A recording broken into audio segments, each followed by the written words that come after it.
अस्सलामुअलैकुम ख़वातीन व हज़रात, मैं हूं मखदूम शहाबुद्दीन और आप देख रहे हैं मेरा फेसबुक और YouTube channel. General Babar Iftikhar ने शाह महमूद कुरैशी के साथ मिलकर बहुत अहम प्रेस कॉन्फ्रेंस की है और गुज़श्ता चंद बरसों में इतनी जामे प्रेस कॉन्फ्रेंस सबूत के साथ, शवाहिद के साथ हमने नहीं देखी। और इस प्रेस कॉन्फ्रेंस के बाद अब मुझे नहीं लगता कि आलमी बिरादरी के पास अब कोई बात रह गई है। 5 बड़े इल्जामात लगाए हैं, अलबत्ता काफ़ी ज़्यादा बातें हुई हैं और ये 5 बड़े इल्जामात जो भारत के ऊपर DGISPR ने लगाए हैं ये बड़े अहम हैं और इन्हें समझने की ज़रूरत है। 2-3 इल्जामात के मुतल्लिक तो हम आपको गुज़श्ता कुछ ऐसी खबरें आपके सामने निकाल के हम रखेंगे। 2016 की एक खबर हमने अखबार की निकाली है, 2017 की एक अखबार की खबर निकाली है। एक तो ये जी रॉ ऑफिसर जो है अनुराग सिंह के हवाले से, डॉक्टर नजरुल्लाह बलोच और फिर अल्ताफ हुसैन ग्रुप के हवाले से और अफगानिस्तान के इस पूरे गठजोड़ के हवाले से हमने कुछ माजी के अंदर से कुरेद के खबरें भी निकाली हैं जो आज के इस वीडियो में आपके सामने रखेंगे। और उसमें आपको पता चलेगा कि DGISPR ने जो बातें कही हैं वो कितनी हकीकत पर मबनी है। साथ ही साथ इस प्रेस कॉन्फ्रेंस के जरिए एक बात बड़ी वाज़े हो गई है और DGISPR ने बता दिया है कि चीन जो है वो अब बाकायदा तौर पर पाक भारत जंग का हिस्सा बन चुका है और वीडियोस और ऑडियोज के साथ सबूत पेश किए गए हैं। इल्जामात वैसे नहीं लगाए गए, हवा में नहीं लगाए गए, सबूत पेश किए गए हैं और पाकिस्तान की इंटेलिजेंस एजेंसी ISI ने ये तमाम तर सबूत फराहम किए हैं। और भारत की यकीनन नींदें ज़रूर उड़ी होंगी कि हमारा तमाम तर नेटवर्क्स, हमारी हर चीज़ का इन्हें पता है और हमारी कॉल्स को ये टैप करते हैं, हर चीज़ और पूरे नेटवर्क को ISI जो है वो जानती है। ये अब रॉ को भी इस बात का मजीद बेहतर तरीके से इल्म हो चुका होगा। अब सवाल ये भी पैदा होता है कि भारत इस सारी सूरत हाल के अंदर क्या करेगा, मोदी अब क्या करने जा रहा है, क्योंकि पाकिस्तान ने बड़ा वाज़े पैगाम दिया है। पाकिस्तान ने पैगाम किसे किसे दिया है? पाकिस्तान ने अफगानिस्तान को एक वाज़े पैगाम दिया है इमरान खान के दौरे से पहले।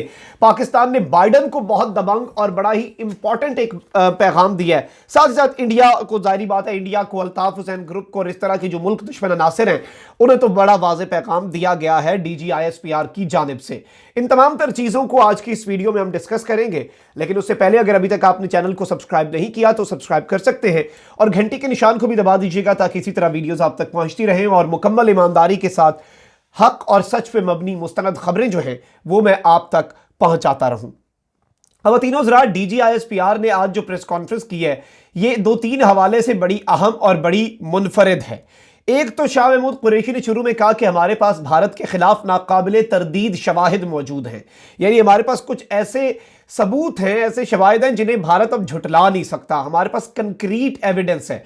और तभी ये प्रेस कॉन्फ्रेंस की गई है। और इस सिचुएशन में जब LOC के ऊपर इन्होंने हरकत की और जो बाइडन को अपने जेर असर करने की कोशिश की, तो इस पूरी सूरत हाल के अंदर मोदी का जो पूरा प्लान है वो अफवाज पाकिस्तान ने इंफॉर्मेशन वॉर के जरिए आज बाकायदा तौर पर, मैं अगर कहूं बाकायदा तौर पर, फ्लॉप कर दिया है। अगर बात की जाए कि इल्जामात क्या है, सबसे पहला और सबसे बड़ा इल्जाम जो DGISPR ने लगाया भारत के ऊपर, हालिया दहशतगर्द हमलों में मुलव्विस रॉ और पाकिस्तान में उसके दहशतगर्द ग्रुपों की तफसीलात बताई हैं। पेशावर और क्वेटा में हालिया दहशतगर्द हमले भारतीय अज़ाइम को वाज़े करते हैं, जबकि कराची, लाहौर और दीगर शहरों में भारतीय दहशतगर्द हमलों की मंसूबाबंदी जो है उसे DGISPR ने बेनकाब किया। यानी एक बात DGISPR ने बड़ी वाज़े कर दी कि पाकिस्तान के अंदर जो भी दहशतगर्दी हो रही है, जो भी दहशतगर्दाना कार्रवाइयां हो रही हैं, इनके पीछे भारत मुलव्विस है। दूसरा बड़ा इल्जाम क्या था DGISPR की जानिब से कि उन्होंने दस्तावेजी सबूत पेश किए, एविडेंस पेश किया DGISPR ने। और किस चीज के हवाले से उन्होंने एविडेंस पेश किया? एविडेंस पेश किया पाकिस्तान में दहशतगर्दी के लिए भारतीय मुआवनत के वो जो फाइनेंशियल असिस्टेंस प्रोवाइड कर रहे हैं पाकिस्तान में टेररिज्म के लिए, और अफगानिस्तान के जरिए जो वो कर रहे हैं, उनकी एम्बेसियां जो वहां पे कर रही हैं, और ये पूरी सूरत हाल जो है इसमें अगर मैं आपको बताऊं कि उन्होंने दहशतगर्द तंजीमों की कार्रवाइयों के पीछे भारत के होने का बताया है और उनकी तरबियत और उन्हें असला फराहम करने का जो पूरा मैकेनिज्म है, इसके पीछे इंडिया है। ये DGISPR जो है उन्होंने इस बात को वाजे कर दिया है। तीसरा बड़ा इल्जाम और इंपॉर्टेंट, सियासी अदम इस्तेहकाम पैदा करना चाहता है और CPEC को सबूताज करना चाहता है। भारत की तरफ से कलदम तंजीमों को असला और रकम फराहम की जा रही है। भारत चाहता है यहां अफरा तफरी फैलाई जाए। भारत ने पाकिस्तान में अहम शख्सियात को कत्ल करने की भी मंसूबाबंदी की। सियासी अदम इस्तेहकाम, मुल्क के अंदर भारत हर तरफ से हमारे ऊपर जंग मुसल्लत कर चुका है और उसमें सबसे अहम उसके लिए और आसान भी और सबसे जो कारआमद भारत के लिए हथियार हो सकता है वो सियासी अदम इस्तेहकाम है। पॉलिटिकली पाकिस्तान को स्ट्रॉन्ग को कमजोर कर दिया जाए, स्ट्रॉन्ग न रहने दिया जाए। मुल्क के अंदर सियासतदान जो है उन्हें इदारों से लड़ाया जा रहा है और इसके पीछे भी भारत है और ये बड़ा पैगाम है पाकिस्तान के तमाम तर दुश्मनों के लिए और जो दोस्त नुमा दुश्मन है उनके लिए भी। इसके अलावा बड़ा इल्जाम, सबसे इंपॉर्टेंट मैं जो इल्जाम समझता हूं उसके ऊपर हम आएंगे, वो सीपेक के हवाले से लगाया है। लेकिन अगर मैं आपको बताऊं कि डीजीआईएसपीआर ने कहा है कि अफगानिस्तान जो है उसमें मौजूद भारतीय कर्नल राजेश जो है, कर्नल राजेश दहशतगर्द तंजीमों के साथ राब्ते में है। भारत ने पाकिस्तान के खिलाफ कलअदम टीटीपी और बलोच बागी गिरोहों को जमा कर रखा है। भारत कराची, लाहौर, पेशावर में नवंबर और दिसंबर में तखरीब कारी की साजिश बना रहा है। दाइश के, यह बहुत बड़ा इल्जाम एक और है, दाइश के 30 दहशतगर्द भारत से पाकिस्तान के मुख्तलिफ शहरों में भेजे गए हैं। दाइश और भारत का जो गठजोड़ है वो भी DG ISPR major general Babar Iftikhar ने बेनकाब किया। ये दहशतगर्द कलअदम टीटीपी के एक जंगजू के पास भेजे गए थे। डीजीआईएसपीआर ने यह भी बात कही कि मुसद्दिका शवाहिद मौजूद हैं कि अफगानिस्तान में भारतीय सफीर और सिफारतकार पाकिस्तान में दहशतगर्दी के सहूलतकार हैं। भारत का इदारा रॉ खैबर पख्तूनख्वा और दीगर शहरों में दहशतगर्दी की फंडिंग करता है। अब जो सबूत हैं डीजीआईएसपीआर ने वो मीडिया के सामने रखे, उन्होंने दस्तावेजी सबूत, उन्होंने ऑडियो सुनाई, उन्होंने वीडियोस दिखाई। अब बड़ी उन्होंने टेक्निकल बातें भी की। उन्होंने कहा कि सीपेक को सबूताज करने के लिए भारत ने बलूचिस्तान में अपने दहशतगर्दों को फंड भेजे हैं। एमक्यूएम लंदन जो है, इसे उन्होंने लफ्ज क्या इस्तेमाल किया, इसके लिए पहली मरतबा यह लफ्ज इस्तेमाल हुआ अल्ताफ हुसैन ग्रुप। और यह लफ्ज बड़ा इंपॉर्टेंट है कि इसके अंदर से मुकम्मल तौर पे एमक्यूएम निकाल दी गई है और इसे एमक्यूएम लंदन नहीं कहा गया और ना ही मैं समझता हूं अब हमें भी कहना चाहिए। यह अल्ताफ हुसैन ग्रुप है, यह एक दहशतगर्दी का सहूलतकार ग्रुप है भारत की ईमा पे, जो पाकिस्तान को डिस्टेबलाइज करने की कोशिश करता है। यह किसी भी सूरत से, अब एमक्यूएम इसे पार्टी का नाम भी नहीं देना चाहिए, यह दहशतगर्द ग्रुप है। $50 लाख बलूचिस्तान और $32 लाख एमक्यूएम लंदन के तारिक मीर और सरफराज मर्चेंट को भेजे गए।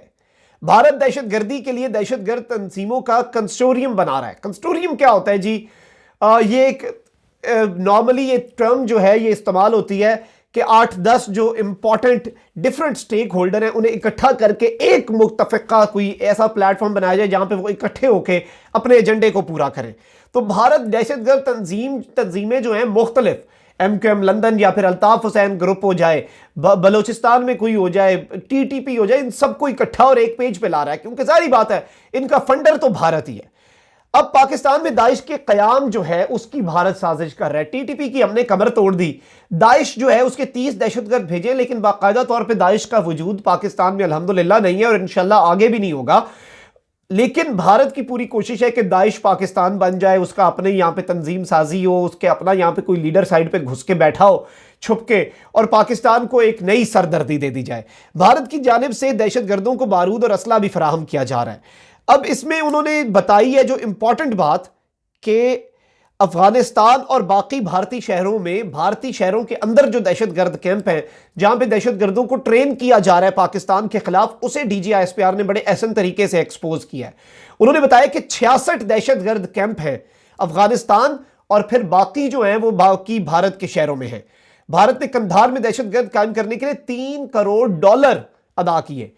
अजमल पहाड़ी ने चीफ जस्टिस के सामने एतराफ किया था कि अल्ताफ हुसैन ग्रुप के लिए भारत ने 4 कैंप कायम किए, यानी इन्होंने मुख्तलिफ कैंप्स बनाए हुए हैं और मुख्तलिफ कैंप्स के अंदर इन्होंने ये पूरी सूरत हाल है और ये डिफरेंट तंजीमों के लिए ये उन्होंने कैंप बनाए हुए हैं। कुछ भारत के अंदर हैं, कुछ कंधार के अंदर हैं, कुछ अफगानिस्तान के शहरों के अंदर हैं। अब अगर मैं आपको बताऊं कि नजरुल्लाह बलोच के मुतालिक भी एक बड़ी अहम बात की गई है और उसके अलावा ये रॉ का जो एजेंट है जिसका नाम है अनुराग सिंह, उसके मुतालिक डीजीआईएसपीआर ने बात कही।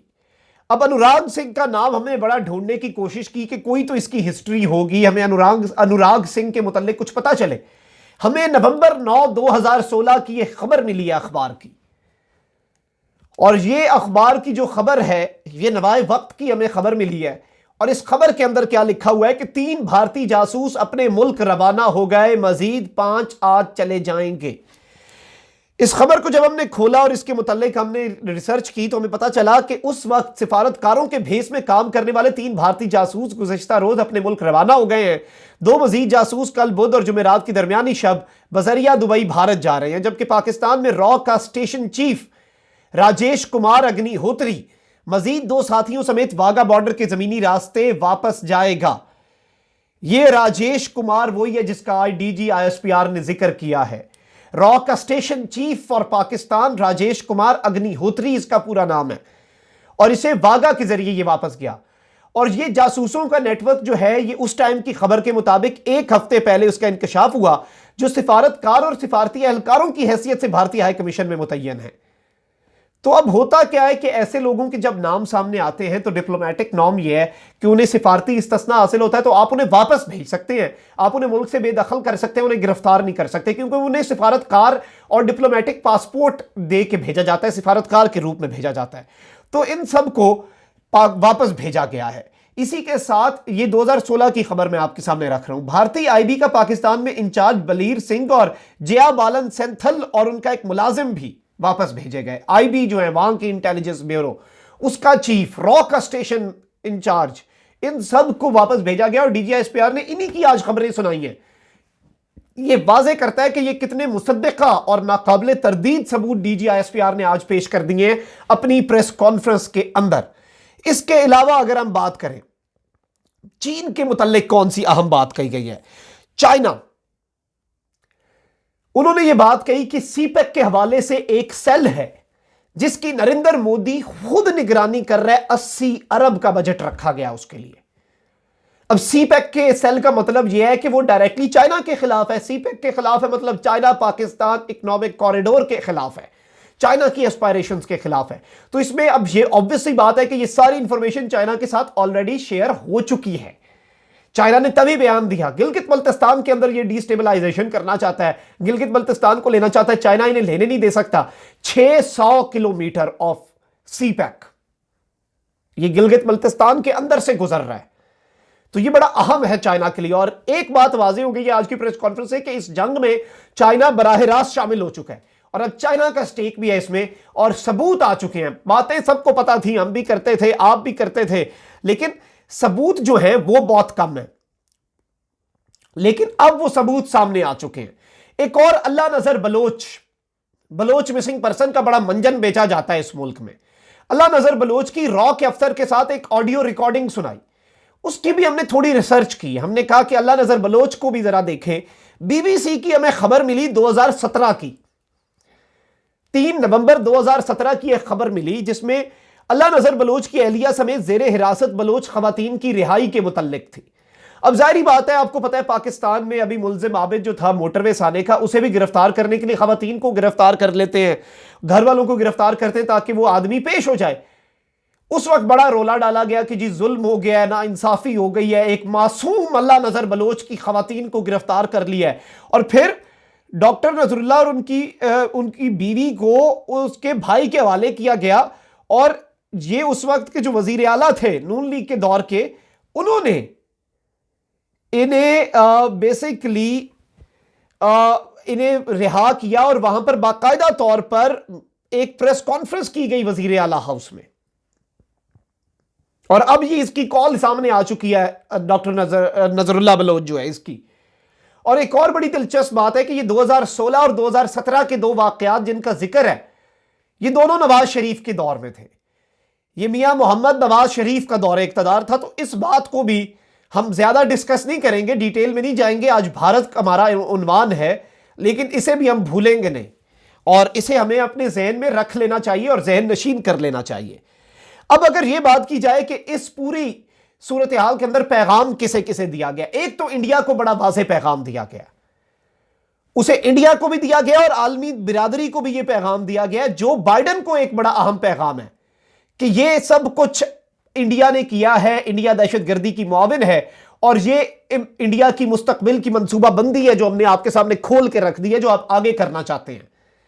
आपने जो कर लिया सो कर लिया, अब आलमी बिरादरी आपको रोके या फिर खुद हम आपको रोकेंगे।